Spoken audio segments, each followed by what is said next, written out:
Good morning, everyone. I'm thrilled to be here. It's so exciting to be here. This is my third Toll-Free User Summit, and every year I continue to be impressed how this toll-free community is at the heart of these new developing technologies.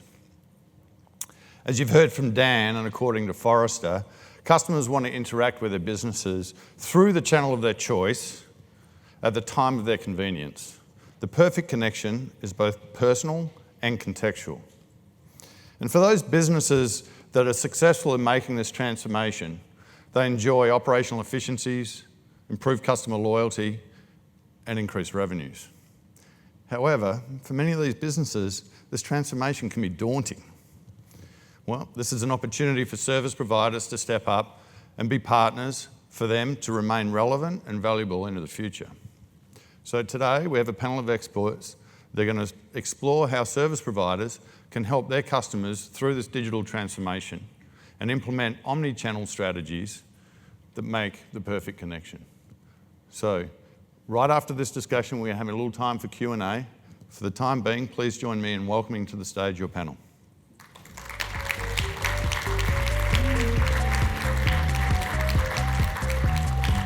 So we're honoured today to have this panel of experts here. From SalesForce, we have Swati Dio. From Easy Texting and CTIA board member, we have TJ Thinakaran. From SAP, we have Bill Dudley. And you've had a chance to meet Dan Beeler from Forrester already. So thank you all for agreeing to spend some time with us here today. We really appreciate it. Swati, perhaps you could get us started. Sure. I'm pretty sure everyone in this room is very familiar with SalesForce. Yeah. Maybe not so many are aware of the omnichannel platform that you provide. Sure. Perhaps you can share a little bit about your role at SAP and how you're helping customers adopt that omnichannel. Sure. So first of all, hi everyone. I'm Swati Dev. I manage the messaging platform teams at SalesForce within Service Cloud. And I'm responsible for all the third-party integrations with the SMS ecosystem and the OTT ecosystem, messaging apps like Facebook Messenger, WhatsApp, WeChat, and others. I'm also responsible for building the next generation omnichannel experiences on these messaging channels. And I would say the best part of my role is I get to directly work with these customers and influence their digital transformation journey. Cool. Prior to SalesForce, I worked for Verizon, Apple, and a few other startups in the Silicon Valley. Great. Do you want me to continue with the omnichannel question? Sure. Okay. I'll tell you what, let's go down the line and we'll come back. I'm sure we've got plenty to share. So TJ, since around 2004, I believe, Easy Texting has helped over 160,000 customers send over 4 billion messages. Perhaps you could share with us a little bit about how you guys do that and your role there. Yeah, we've been around for a while, and it's been around 4 billion messages, so it's been quite a bit. I think our biggest challenge and the opportunity we see is our B in the B2C is a small and medium business, and as industry insiders all in this room, we know that messaging is inherently complex. And for us, the computationally complex problem is simplifying it for Joe's Pizza around the corner, because they don't, really care about why a number doesn't work, or Verizon or AT&T. They just want it to work. Right. And that's an ongoing, some days a punch me doll kind of role, but still works for us. Well, you guys have been doing it well for a while now.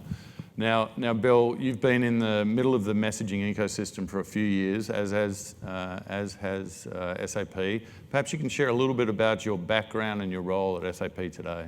Yeah, thank you, Dan. Yes, I have been around in messaging for, I guess, almost 20 years now, and I've been with SAP in our business unit, which is called SAP Digital Interconnect, for over 16 years. So that's a long time. But our role in the ecosystem is basically, you can think of us as kind of the last mile, where we manage almost 1 billion messages a day still. And it's been an incredible ride. My role is kind of chief innovator, mobile evangelist, which is a fancy name for a product manager, if you will. Yep, great. Thanks, Bill. Dan, thank you for the keynote. you really did share a lot of good data and shed some lights on some interesting perspectives as we think about the omnichannel strategies. Dan did mention the Somos team and the Forrester team are working together to survey businesses to understand firsthand some of the challenges, some of the opportunities, the trials, tribulations, and their general experiences with techs enabling their toll-free numbers. This is research we are going to put into your hands in the coming weeks. So, Dan, you mentioned you have some of the early findings from that research, and one of the things that jumped out was this gap between businesses wanting to improve the customer experience, but not necessarily recognizing omnichannel as being that foundational building block. Perhaps you could share with us, sort of expand on that point a little further. Yeah, as I mentioned earlier on, it's kind of striking that companies clearly have this strategic imperative that they want to enhance the customer experience, right, but fail to see the connect of how omnichannel can help them to get there. Right. And part of the explanation, I believe, is that omnichannel is a fairly old kind of concept. It's been around for many, many years and has been there before the customer experience discussion really got all the attention that it has today. So omnichannel, in many minds of board-level members, is sort of a techie story. Yeah. And it was the IT team or people within the IT team responsible for rolling out some software tools to dealing with this omnichannel thing. It also takes forever. If I talk to CSPs, for instance, it takes 3, 5, even longer years.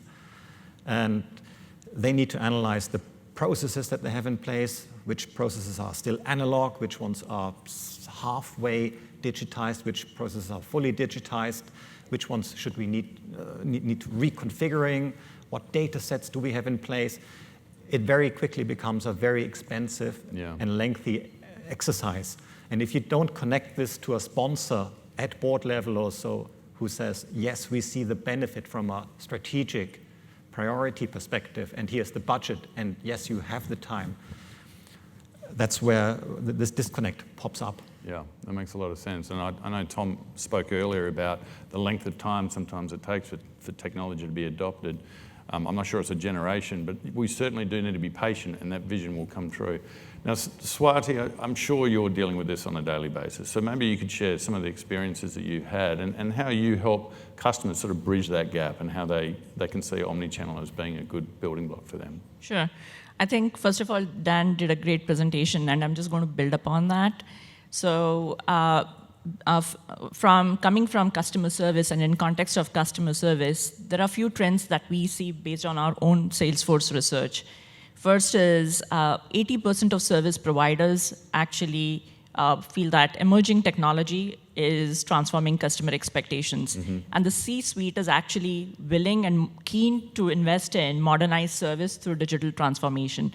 So we really work with these service leaders to identify and provide the next generation suite of experiences, service experiences. The second trend that we see is brands are catching up to this digital-first customer that is engaged on multiple channels in their personal lives and expects service to be provided on all these channels. So we help these customers with their omnichannel journey by offering standard channels like email, telephony, and case management alongside some of the more digital channels like SMS, Facebook Messenger, WhatsApp, WeChat, and others. And they're all built on a shared framework or a same platform and same suite of applications like Omni routing, which Dan referred to, bot framework, our own intelligence, Einstein intelligence. And because they are all on this shared platform, and because the data also resides in single CRM, the agents get a unified 360-degree view of the customer, and also a very standard experience across all these channels in their agent console itself. Yeah. And this allows brands to really provide a very seamless, consistent experience across all the channels they are serving. So you guys are breaking down those data silos that Dan was talking about earlier. Very much. In fact, there is a third Third survey result that I wanted to mention. So 90% of service professionals say that they need to partner with other departments, and it's very critical to have very good customer service. So beyond Service Cloud, we are also working on this shared roadmap and a unified vision across our cross-cloud partners like Marketing Cloud, Sales Cloud, Commerce Cloud, to really help our customers break those organizational silos. And just to end with one example on that, let's say if Somos wanted to create awareness for this event, and you send out a SMS message to all the potential attendees. And if one of the potential or some of the potential attendees have questions, they could respond to that SMS, which could be fronted by, say, a bot or an agent. Now, imagine if the channel supported payments, which, say, Apple Business Chat today does, SMS doesn't, but with RCS, that could become a reality. So in that case, literally your registration and the entire transaction could happen in that one messaging channel. Yep. And in this case, you are literally stitching commerce, service, and marketing all together. And that is the true power of omnichannel. That's a great example. You're taking notes there, Michelle. And TJ, I mean, one of the keys to your success has been breaking down the barriers of adoption. Talk, if you will, for everyone, a little bit about some of those first steps that you take with those customers and help them bridge the gap there and think more about this omnichannel strategy. That's a great question, because one of the challenges we face in our first step is education. So our target customer, so every time you're having a conversation, you're basically either consciously or unconsciously answering 3 questions about your intent, your content, and your consent. So your intent is why you're talking to your consumer, what are you going to tell them, right, and how did you get their permission to talk to them, right? And every phase of the engagement, then you need to have those answers ready, right? And we keep talking about how we're enabling smarter conversation, but at the end of the day, a smarter conversation is a wanted conversation.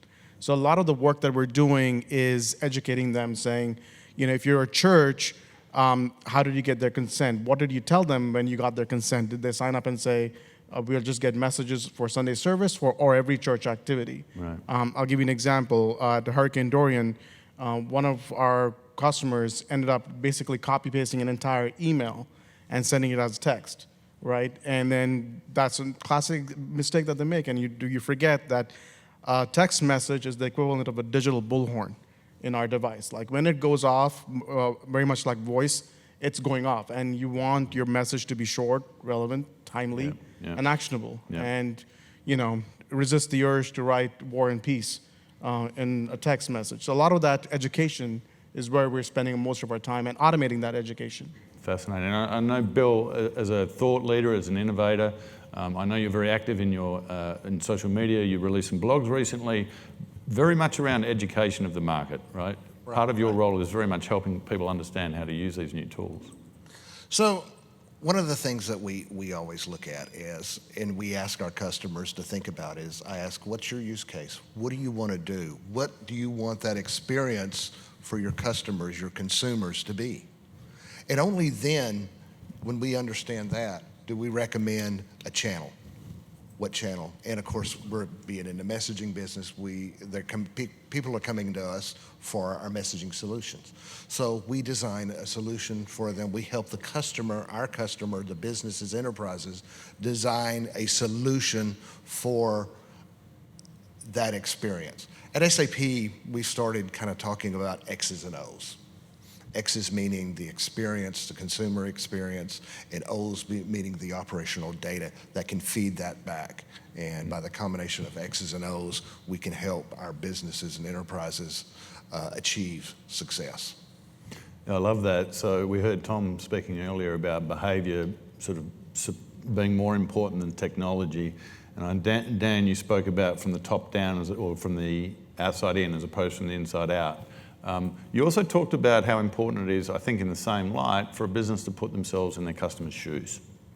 So if you could share with the audience a little bit about what that means practically for a business. Sure. So I think it shouldn't come as a surprise that we as customers, we want to get the service that we actually want. Right. And it helps tremendously as a business to try to understand where we are coming from, which situation we are in, when we want a particular product or service. And from this perspective, therefore, it is essential to really master the skills of customer journey mapping. It's just a terminology, but trying to understand, what are the key considerations, the pain points, the desires, the requirements of each one of us during our day when we want a particular product or service. However, this is not really a technology discussion. This is a broader discussion. It's a discussion where HR needs to open up the potential for each employee to look very closely of what do the customers actually want that we come in touch with during a particular moment as they go through this customer life cycle. Incentives have to be much more focused on meeting customer expectations as opposed to hitting quarterly sales targets or so. So it becomes a much bigger topic, and that's what I meant by it's a cultural transformation. And the leading companies that are really out there hitting these benchmarks in terms of great customer experiences and great customer satisfaction ratings, they have gone through this transformation, and they have looked at the bigger picture and used omnichannel as an absolutely important building block to achieve these outcomes. So it's not a technology debate ultimately, it's a broader management transformation debate. Yeah, it's fascinating. So Tom talked about the behavioural age. You talked about it from the outside in. We talk about it being led by use cases. We're kind of talking about the same thing there. So one of the other topics that Tom did talk about, and Gina mentioned as well in her opening address, was artificial intelligence and where AI has a role in helping this customer experience. So perhaps you guys can share some of your experience and how you're consulting your customers and how you're helping them understand where AI fits in. I can go. Yeah. So obviously AI has many applications in companies and across industries. In fact, according to one of the MIT studies, it seems that 80 or 90% of executives actually feel that AI is going to transform their business, but only 25% have a strategy around it. So again, huge room for growth there. Specifically in terms of service, there are obviously many applications, but two areas I wanted to focus on were really the automation, and the second would be actionable insights. And again, automation, as you know, AI is obviously simplifying all these simple repetitive tasks, and the most known example or the application is bots. And customers that have implemented bots, in our case, they actually see a reduction in handle time and I would say an increase in deflection. But the most important metric is actually they also see an increase in the CSAT scores, which is interesting because it's a bot handling that session, but the customer satisfaction is still very high. And the second area is really actionable insights. And AI is right now in our application is we are using AI to provide these insights and intelligence to the agent, which boosts the agent productivity. And some of the examples I can think of are, and I think Dan referenced in his presentation, case classification. So a lot of our customers use AI for case classification, which significantly reduces the triage time and helps solve the cases much faster. And the second area is really for all the conversation-focused channels. Customers use AI to kind of provide the next best actions, recommendations, offers, and even knowledge articles, and surface them to the agent in the agent console itself by analyzing all the underlying metadata, conversations, and whatnot. And this is actually helping brands provide that consistent and seamless experience that Dan mentioned, but also a very personalized experience. So you actually have the opportunity to improve operational efficiencies, but also improve customer experience at the same time. Yes. That doesn't come along too often. So sometimes those things can be a trade-off. Do you guys have anything to add around AI?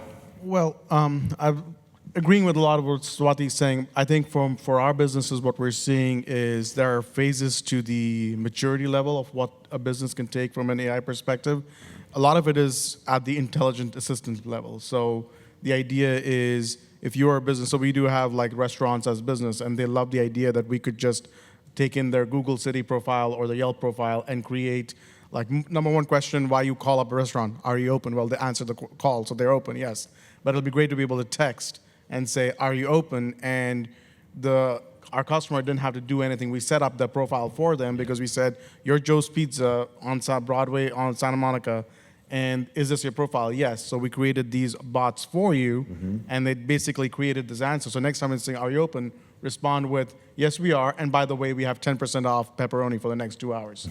Something like that, right? And it becomes... So it evolves after that. Exactly, and so that creates a higher quality of conversation. Not only did you answer my question for me, so I didn't have to have my pizza flipper answer the phone call, right, but he also helped me get more business through the door. Yeah, that's great. That's a great entry-level strategy. I like it. I agree with TJ. I think in a bot situation, AI is absolutely important to understand the intents of the consumer. One area we've started using AI and machine learning is to understand the type of messages that flow through our system.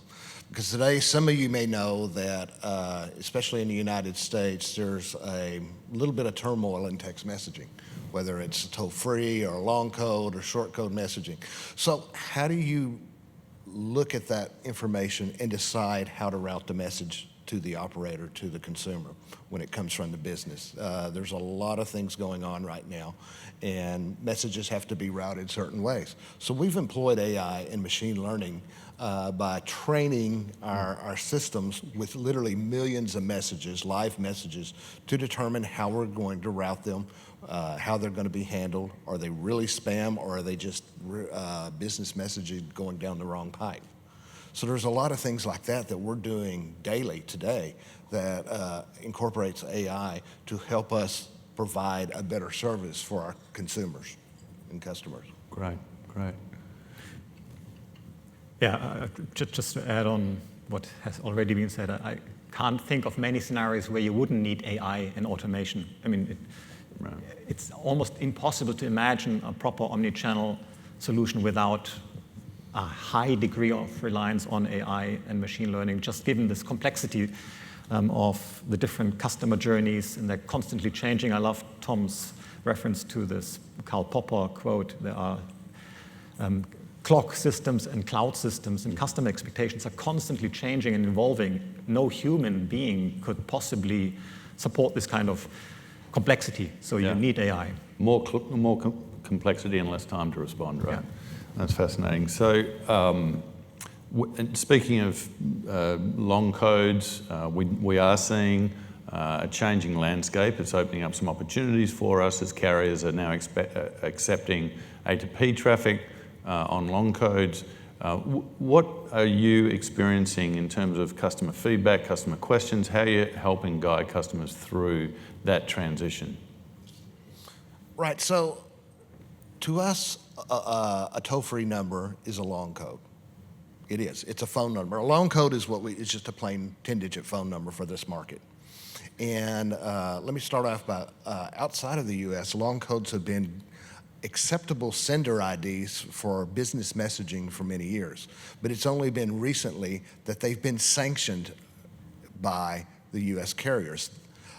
Businesses have been sending business texts through long codes for many years, but it's been somewhat unsanctioned. Some of us that are in the middle of all this have had to, unfortunately, block some of this, what would be legitimate traffic, until the mobile carriers began to accept that. But now they are accepting it. So when we talk about long codes, it's the sender ID. It's the identification of the business. Now, with a toll-free number, especially vanity numbers and things like that, that business is well identified. There's only going to be one legitimate business using some of these toll-free numbers. So that's why they are so important. To date, toll-free texting has had kind of a special relationship with the carriers. It's well accepted. It's doing well. It can do better. As we include just regular long codes into that, I think that's going to further define the system and bring these two in a little bit more equality. Now, with regular long codes, you may not have the brand equity that you have in a toll-free number. So there's some problems with that. For example, if you're texting with a financial institution, you don't necessarily want to receive account information from some random long code that you've never heard of before. But if you heard it from a toll-free number or even a short code, then you have a little bit more trust. So there's a lot of discussion in the industry going on today about how we can validate and verify sender IDs. These are owners, business owners of these numbers in SMS. And that moves to RCS as well, but that's a completely different conversation, but similar. And Swati and TJ, are you hearing from customers about this evolution? Are you fielding inquiries? Yeah, first of all, I think long codes opening up for enterprise messaging is a positive thing, both for the carriers and for enterprises, especially SMBs and certain mid-market customers that currently have long codes for voice, but now want to enable it for enterprise messaging. And some of these customers, I think, never had toll-free, and long codes was probably their only identity. In terms of our customers, currently, some of our customers do provide service on long codes, but given all the limitations around throughput, volume, and ratio, they cannot leverage the functionality to the fullest. For example, bots or outbound notifications. These numbers get blocked.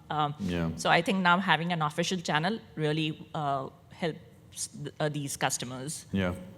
Dan, I picked up in some of your research, there was a quote in there, I believe, that said that you should be text enabling your toll-free numbers because you don't know who's texting to them already. I think it indicates that there's a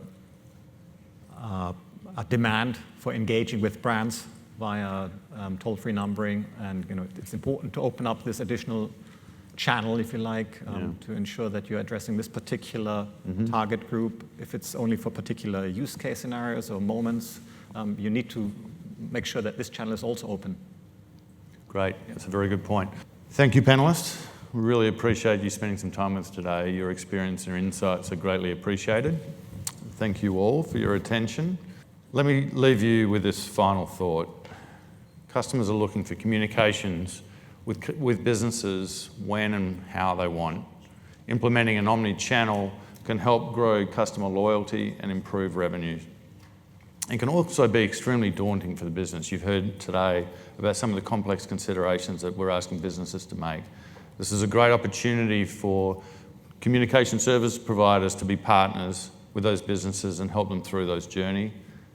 Are you ready to be a partner and help them make those perfect connections? Thank you very much.